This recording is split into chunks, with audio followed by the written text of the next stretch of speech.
आधी रात का समय था। गांव के बाहर बने उस पुराने हवेली की ओर कोई नहीं जाता था। कहा जाता था कि वहां अजीब अजीब आवाजें आती हैं और जो भी अंदर गया वो लौटकर कभी नहीं आया। लेकिन रणवीर चोर था और चोरों का काम ही खतरा उठाना होता है। उसके कानों में हवेली की कहानियां गूंज रही थीं, मगर उसके मन में सिर्फ एक ही ख्याल था, ऐसी जगह पर जरूर खजाना छुपा होगा। चांदनी धुंधली थी, आसमान पर बादल थे, हवेली के ऊंचे ऊंचे दरवाजे धूल और जाले से ढोंके थे। जैसे ही रणवीर ने दरवाजा खोला, भीतर से सड़ी गली लकड़ी की कर्कश आवाज आई। अंदर अजीब सी ठंडक थी। दीवारों पर काले काले धब्बे, टूटी खिड़कियां और मकड़ी के जाले। मगर सबसे डरावना था सन्नाटा। रणवीर सावधानी से आगे बढ़ ही रहा था कि अचानक उसके पीछे से कदमों की आहट आई। वो झटके से मुड़ा, सामने सफेद कपड़ों में एक लड़की खड़ी थी। उसका चेहरा चांदनी में नहाया हुआ बेहद मासूम और सुंदर था। रणवीर का दिल एक पल को थम गया। इतनी रात गए यहां कौन आता है? लड़की ने मुस्कुराकर पूछा। रणवीर हड़बड़ा गया। चोरी करने आया था। मगर लड़की के सामने क्या कहता? उसने झूठ बोला, मैं रास्ता भटक गया था। लड़की हल्का सा हंसी और बोली, तो फिर हवेली में क्यों आ गए? लोग तो यहां आने से डरते हैं। रणवीर को लगा जैसे उसकी हंसी हवेली की वीरानी को चीर रही हो, मगर उसकी आंखों में कोई गहरा राज छुपा था जिसे रणवीर समझ नहीं पाया। लड़की ने हाथ से इशारा किया और कहा, आओ बैठो। इतनी रात बाहर खड़े रहोगे तो डर जाओगे। रणवीर हैरान था। लड़की अकेली हवेली में कैसे रह रही थी, मगर उसकी बातों में अपनापन था, डर नहीं। दोनों हवेली के पुराने हॉल में बैठ गए। वहां टूटी कुर्सियां और एक लंबी मेज रखी थी। लड़की ने खुद को अनामिका बताया। उसकी आवाज धीमी और नरम थी। रणवीर उसकी आंखों में देखता रहा। ऐसा लगता था जैसे वो आंखें कई सदियों का राज समेटे हों। बातचीत शुरू हुई। तुम यहां अकेली रहती हो? रणवीर ने पूछा। अनामिका मुस्कुराई। हां, मुझे इस हवेली से बहुत लगाव है। लोग इसे वीरान कहते हैं, मगर मेरे लिए ये घर है। रणवीर को उसकी बात अजीब लगी, लेकिन वो कुछ बोला नहीं। इसी बीच अचानक टन्न टन्न की आवाज गूंजी। दीवार पर टंगी पुरानी तस्वीरें हिलने लगी। रणवीर चौंका। ये क्या था? अनामिका ने शांत स्वर में कहा, पुरानी हवेली है, यहां ऐसी आवाजें आती रहती हैं। रणवीर ने खुद को समझाया, मगर उसका दिल जोरों से धड़कने लगा। कुछ देर बाद टूटी खिड़की अपने आप खुल गई और तेज ठंडी हवा का झोंका आया। हवा इतनी ठंडी थी कि रणवीर के बदन में झुरझुरी दौड़ गई। हवा के साथ हल्की हल्की फुसफुसाहट सुनाई दी, जैसे कोई बच्चे रो रहे हों। रणवीर ने कांपते हुए कहा, तुमने सुना? अनामिका ने उसकी ओर देखा और धीमे से बोली, ये हवेली कई आवाजें समेटे है, लेकिन तुम्हें डरने की जरूरत नहीं। जब तक मैं हूं, तुम्हें कुछ नहीं होगा। रणवीर को समझ नहीं आया कि वो उसकी बातों से और डर रहा है या उसे भरोसा कर रहा है। रात कब बीत गई उसे पता ही नहीं चला। जब वो जाने लगा तो उसने खिड़की की ओर देखा। वहां अनामिका खड़ी थी। हवा में उसके बाल उड़ रहे थे। एक पल के लिए लगा जैसे उसकी परछाई लंबी होकर अंधेरे में घुल गई हो, और फिर अचानक गायब। रणवीर ने आंखें मलकर देखा, वहां कोई नहीं था। उसने खुद को समझाया, ये मेरी थकान है, आंखों का धोखा। मगर उसके दिल में अब एक अजीब सा डर और आकर्षण दोनों घर कर चुके थे। रणवीर उस रात हवेली से बाहर आया तो उसके कदम डगमगा रहे थे। चोर होकर भी उसने कभी इतनी अजीब रात नहीं देखी थी। चोरी का ख्याल अब उसके दिमाग से मिट चुका था। उसके मन में बार बार वही सवाल गूंज रहा था, ये अनामिका कौन है? इतनी वीरान हवेली में अकेली लड़की क्यों रहती है? उसने तय किया कि वो दोबारा आएगा। अगली रात रणवीर फिर हवेली के दरवाजे पर पहुंचा। अंदर वही ठंडी हवा उसका स्वागत कर रही थी। दरवाजे अपने आप खुल गए, जैसे कोई उसकी राह देख रहा हो। तुम आ गए। अनामिका खिड़की के पास खड़ी थी। उसकी आवाज में हल्की खुशी थी। रणवीर ने मुस्कुराकर कहा, पता नहीं क्यों मैं खुद को रोक नहीं पाया। अनामिका ने उसे अंदर बुलाया। इस बार हॉल में मोमबत्तियां जल रही थीं। वह रोशनी बिल्कुल ताजा लग रही थी, मानो अभी अभी जलाई गई हो। रणवीर को आश्चर्य हुआ कि इतनी टूटी फूटी हवेली में ये सब कैसे संभव है, मगर उसने कुछ पूछा नहीं। दोनों बैठे, बातचीत शुरू हुई। अनामिका पूछती रही, तुम कहां से आते हो? चोरी क्यों करते हो? तुम्हें डर नहीं लगता? रणवीर ने पहली बार किसी से अपना सच साझा किया। डर तो हर किसी को लगता है अनामिका, मगर मेरी जिंदगी ने मुझे यही सिखाया है कि डर को छुपाकर जी लो। चोरी मेरे लिए बस जीने का तरीका है। अनामिका की आंखें गहरी हो गईं। उसने धीरे से कहा, डर छुपा लोगे, मगर दिल की कमी कैसे? अनामिका की आंखें गहरी हो गईं। उसने धीरे से कहा, डर छुपा लोगे, मगर दिल की कमी कैसे छुपाओगे? रणवीर को उसकी बात चुभी, लेकिन उसी पल उसे एहसास हुआ कि अनामिका सिर्फ एक अनजानी लड़की नहीं, बल्कि उसकी जिंदगी में अजीब अपनापन देने वाली पहली इंसान है। बातचीत लंबी होती गई। रणवीर को समय का अंदाजा ही नहीं रहा। अचानक धड़ाम की आवाज आई। ऊपर की मंजिल से कोई भारी चीज गिरी थी। रणवीर चौंक कर खड़ा हो गया। ये क्या था? अनामिका शांत रही। कभी कभी हवेली अपने आप बातें करती है। रणवीर ने हिम्मत करके ऊपर जाने की सोची। सीढ़ियां चढ़ते ही उसने देखा कि दीवार पर पुराने खून के धब्बे फैले हुए हैं, जैसे किसी ने वहां चीख चीख कर मदद मांगी हो। उसके कानों में हल्की आवाज आई, बचाओ, मुझे बचाओ। रणवीर पसीने पसीने हो गया। वो नीचे लौटने ही वाला था कि पीछे से एक परछाई गुजरी, काले साए की तरह तेज। वो डर कर चिल्लाया, कौन है वहां? अनामिका अचानक पीछे खड़ी थी। उसका चेहरा अब भी शांत था। डरो मत रणवीर, यहां कोई नहीं। रणवीर की सांसें तेज थीं, मगर अनामिका के शब्दों ने जैसे उसे ढांढस बंधा दिया। वे दोनों वापस नीचे आए, मगर तभी हवेली की खिड़कियां अपने आप बंद होने लगी। धड़ाम धड़ाम की गूंज से पूरा हॉल कांपने लगा। मोमबत्तियां बुझ गईं, पूरा अंधेरा। रणवीर को लगा जैसे कोई ठंडी हथेली उसकी गर्दन को छू रही हो। उसका दिल जोर जोर से धड़क रहा था। वो घबरा कर बोला, अनामिका, ये क्या हो रहा है? अनामिका ने धीरे से उसका हाथ पकड़ लिया। उसका स्पर्श गर्म था, इंसानी। डर मत रणवीर, जब तक मैं हूं कोई तुम्हें छू भी नहीं सकता।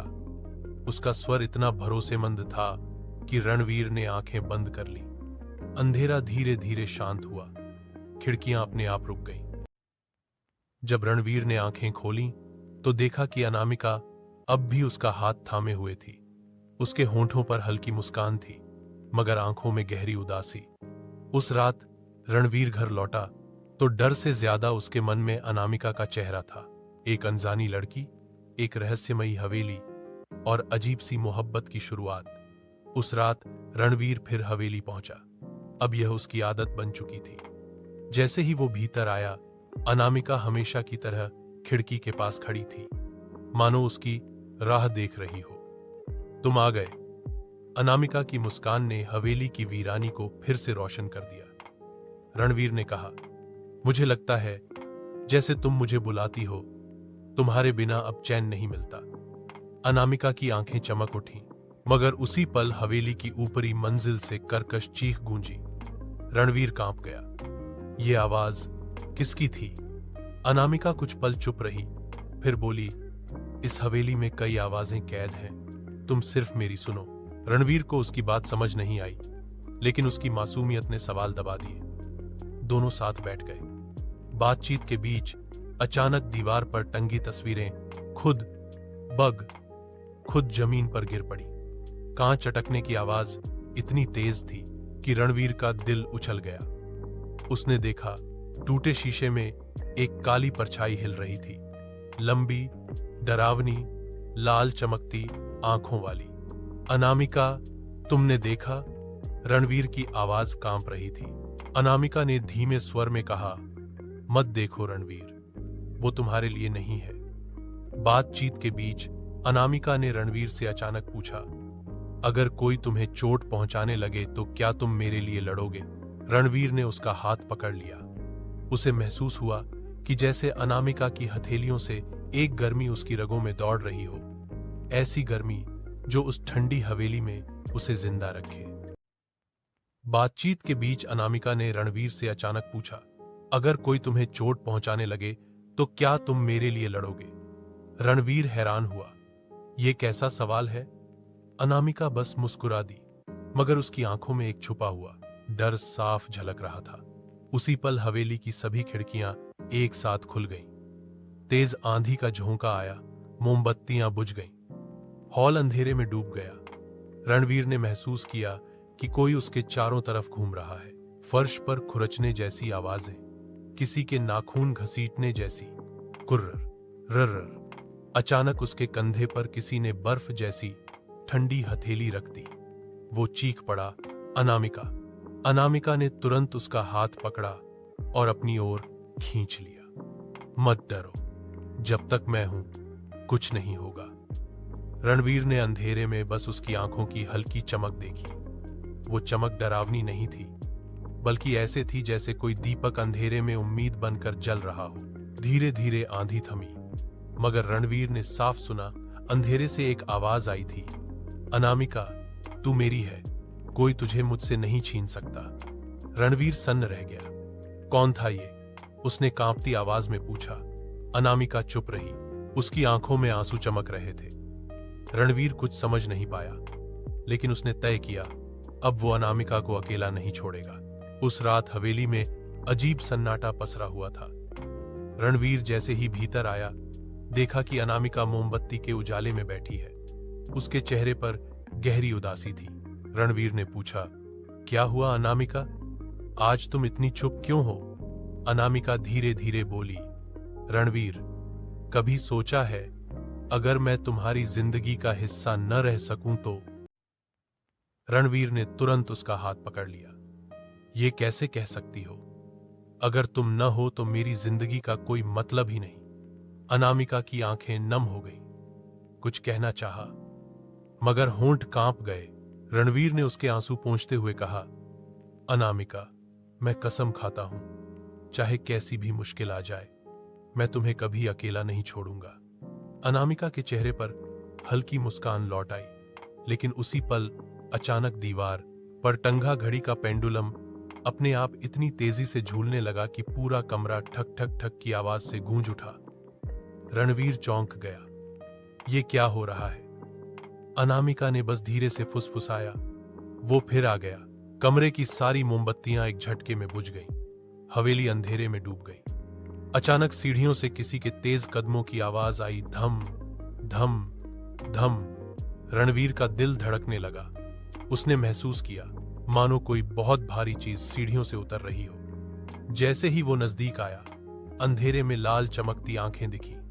वो परछाई फिर सामने थी, काली, लंबी, डरावनी।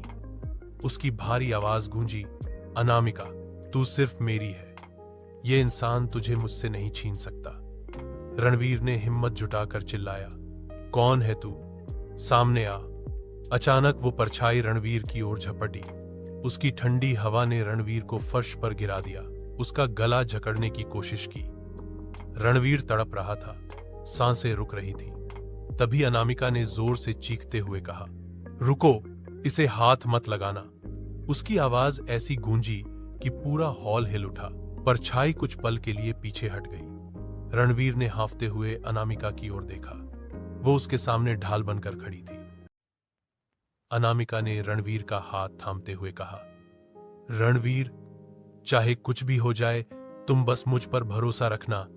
अगर तुम टूट गए तो मैं भी बिखर जाऊंगी। रणवीर ने उसकी आंखों में देखा और कहा, मैं हमेशा तुम्हारे साथ हूं, अब चाहे मौत भी सामने क्यों ना आ जाए। रात काली थी। हवेली के ऊपर मंडराते बादल बिजली की तरह गरज रहे थे। रणवीर और अनामिका हॉल में खड़े थे। चारों ओर हवा ऐसी गूंज रही थी जैसे किसी और दुनिया का दरवाजा खुलने वाला हो। अचानक फर्श हिलने लगा। दीवार पर टंगी तस्वीरें अपने आप गिर पड़ी। शीशे चटकर बिखर गए। परछाई की आवाज गूंजी, आज ये इंसान जिंदा नहीं बचेगा। रणवीर ने हिम्मत जुटाकर कहा, अगर हिम्मत है तो सामने आ, छुपकर क्यों हमला करता है। उसके शब्द खत्म होते ही दीवार फट गई। उस दरार से काला धुआं निकलने लगा और उसी धुएं से एक भयानक साया बाहर आया। लंबे बाल, चेहरा बिना आंखों का, बस दो जलती हुई लाल गुफाएं। वो झपटकर रणवीर की छाती पर चढ़ गया। उसकी ठंडी बर्फ जैसी उंगलियां रणवीर का गला दबाने लगी। रणवीर की सांसें रुकने लगी। उसकी आंखें उलटने लगी। मौत का साया सामने था। अनामिका चीख उठी, नहीं, रणवीर को मत छूना। उसकी चीख ऐसी थी कि हवेली की दीवारें कांप गईं, लेकिन परछाई रुकी नहीं। रणवीर अब बेहोशी की हालत में जा चुका था। अचानक परछाई ने दहाड़ते हुए कहा, देखते हैं तुम्हारा ये प्यार कब तक बचा पाता है। उसके साथ ही हवेली की दीवारों पर खून जैसी लाल लकीरें उभर आईं। छत से झूमर टूटकर जमीन पर गिर पड़ा और पूरा हॉल खून की बदबू से भर गया। रणवीर कांप गया, मगर उसने अनामिका का हाथ और कसकर पकड़ लिया। रात काली थी। हवेली के ऊपर मंडराते बादल बिजली की तरह गरज रहे थे। रणवीर और अनामिका हॉल में खड़े थे। चारों ओर हवा ऐसी गूंज रही थी जैसे किसी और दुनिया का दरवाजा खुलने वाला हो। अचानक फर्श हिलने लगा। दीवार पर टंगी तस्वीरें अपने आप गिर पड़ी। शीशे चटकर बिखर गए। परछाई की आवाज गूंजी, आज ये इंसान जिंदा नहीं बचेगा। रणवीर ने हिम्मत जुटाकर कहा, अगर हिम्मत है तो सामने आ, छुपकर क्यों हमला करता है। उसके शब्द खत्म होते ही दीवार फट गई। उस दरार से काला धुआं निकलने लगा और उसी धुएं से एक भयानक साया बाहर आया। लंबे बाल, चेहरा बिना आंखों का, बस दो जलती हुई लाल गुफाएं। वो झपटकर रणवीर की छाती पर चढ़ गया। उसकी ठंडी बर्फ जैसी उंगलियां रणवीर का गला दबाने लगी। रणवीर की सांसें रुकने लगी। उसकी आंखें उलटने लगी। मौत का साया सामने था। अनामिका चीख उठी, नहीं, रणवीर को मत छूना। उसकी चीख ऐसी थी कि हवेली की दीवारें कांप गईं, लेकिन परछाई रुकी नहीं। रणवीर अब बेहोशी की हालत में जा चुका था। रणवीर की धड़कन धीमी हो रही थी। तभी अनामिका ने अपने हाथ आकाश की ओर उठाए और अजीब मंत्र फुसफुसाए। उसकी आंखें अचानक लाल हो गईं और उसके चारों ओर ठंडी हवा का तूफान घूमने लगा। परछाई तड़पकर पीछे हट गई। वो दहाड़ा, तू इंसान होकर ये ताकत कैसे रखती है। अनामिका की आंखों से आंसू बह निकले। उसने धीमी आवाज में कहा, मैं इंसान नहीं, मैं सिर्फ एक अधूरी रूह हूं। रणवीर आधा बेहोश था। उसकी आंखें बंद थीं। उसने कुछ सुन भी न पाया। अनामिका घुटनों पर गिर गई। उसकी चीख कमरे में गूंज उठी, मुझे धोखे से मारा गया था। मेरे अपने ही मुझे इस हवेली की दीवारों में दफना गए। मेरा प्यार अधूरा रह गया और आज भी मेरी आत्मा भटक रही है। परछाई जोर से हंसी, हां, और तेरा ये इंसान तुझसे दूर हो जाएगा। तेरी किस्मत यही है, अधूरा प्यार। अनामिका ने गुस्से में कहा, नहीं, रणवीर मेरा है। चाहे मैं आत्मा हूं या इंसान, उसका दिल सिर्फ मेरा है। उसकी आवाज ऐसी गूंजी कि हवेली का झूमर टूटकर परछाई पर गिरा। परछाई गायब हो गई। रणवीर अब भी जमीन पर पड़ा था, मगर उसकी सांसें धीरे धीरे लौट रही थी। अनामिका ने उसे अपनी गोद में सिर रखकर सहलाया और रोते हुए कहा, रणवीर, अगर तुमने मुझे छोड़ दिया तो मेरी रूह फिर से अधूरी रह जाएगी। रणवीर ने धीरे से आंखें खोली। उसकी टूटी फूटी सांसों में सिर्फ एक शब्द था, अनामिका। उसके होंठों पर मुस्कान आई और उसने बमुश्किल कहा, मैं हमेशा तुम्हारे साथ हूं। अनामिका की आंखों से झरझर आंसू बह निकले, लेकिन उसकी मुस्कान भी लौट आई। सुबह होने वाली थी। हवेली की दीवारें रात भर की हलचल से टूटी फूटी सी लग रही थीं। रणवीर थका हुआ, घायल और बुरी तरह कांपता हुआ सोफे पर बैठा था। अनामिका उसके सामने खड़ी थी। उसकी आंखों में आंसू, होंठों पर कांपती मुस्कान।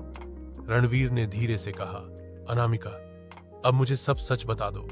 ये परछाई, ये हवेली और तुम, आखिर ये सब क्यों हो रहा है। अनामिका चुप रही। उसकी आंखें नीचे झुक गईं। कुछ पलों बाद उसने हाथ जोड़कर कहा, रणवीर, काश मैं तुम्हें ये सब कभी न बताती, मगर अब सच छुपाना पाप होगा। रणवीर ने उसके कंधे पकड़कर कहा, सच चाहे कितना भी डरावना क्यों न हो, मैं तुम्हारे साथ हूं। अनामिका ने एक गहरी सांस ली और बोली, मैं जिंदा नहीं हूं रणवीर, मैं इस हवेली में मारी गई थी। मेरे ही परिवार ने लालच में मुझे जहर देकर दफना दिया। तब से मेरी आत्मा यहां भटक रही है। रणवीर का चेहरा पीला पड़ गया, उसका दिल थम सा गया। न, नहीं, ये सच नहीं हो सकता। अनामिका की आंखों से आंसू बह निकले। काश ये झूठ होता रणवीर, मगर मैं इंसान नहीं, सिर्फ एक आत्मा हूं। तुम्हारे साथ बिताया हर पल मेरे लिए उस अधूरे जीवन का सपना था जो मुझे कभी नहीं मिला। रणवीर के हाथ कांप रहे थे। उसने अनामिका के चेहरे को देखा, सुंदर, मासूम, मगर उसकी आंखों में अब परलोक का सन्नाटा साफ झलक रहा था। अचानक हवेली में वही परछाई फिर प्रकट हुई। इस बार उसकी आवाज और भी भयावह थी। अब इसका खेल खत्म, आत्मा कभी इंसान के साथ नहीं रह सकती। रणवीर गुस्से में चिल्लाया, नहीं, मैं इसे छोड़ूंगा नहीं, चाहे ये आत्मा ही क्यों न हो, ये मेरी है। परछाई ने दहाड़ मारी, जमीन फट गई, दीवारों से खून की धाराएं बहने लगी, हवेली की छत हिलने लगी। अनामिका ने रणवीर का हाथ थामा और रोते हुए कहा, रणवीर, अब मुझे जाना होगा। अगर मैं रुक गई तो ये परछाई तुम्हें मार डालेगी। मेरा वजूद ही तुम्हारे लिए खतरा है। रणवीर ने कसकर उसका हाथ पकड़ लिया। नहीं, मैं तुम्हें खो नहीं सकता, तुम मेरी जिंदगी हो।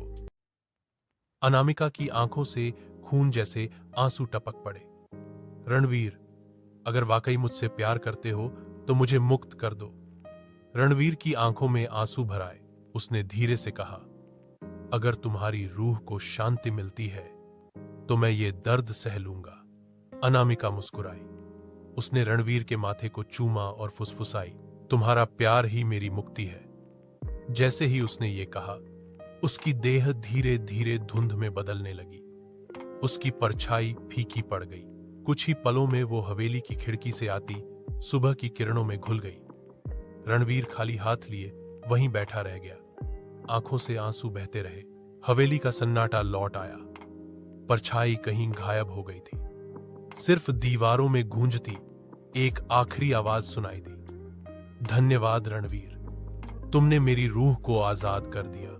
कुछ हफ्तों बाद रणवीर उस हवेली से हमेशा के लिए चला गया, मगर उसकी आंखों में आज भी अनामिका की मुस्कान बसी हुई थी। वो जानता था कि उसने जिस आत्मा से प्यार किया वो कभी उसकी जिंदगी से सचमुच गई ही नहीं। वो उसकी यादों में हमेशा जिंदा रहेगी।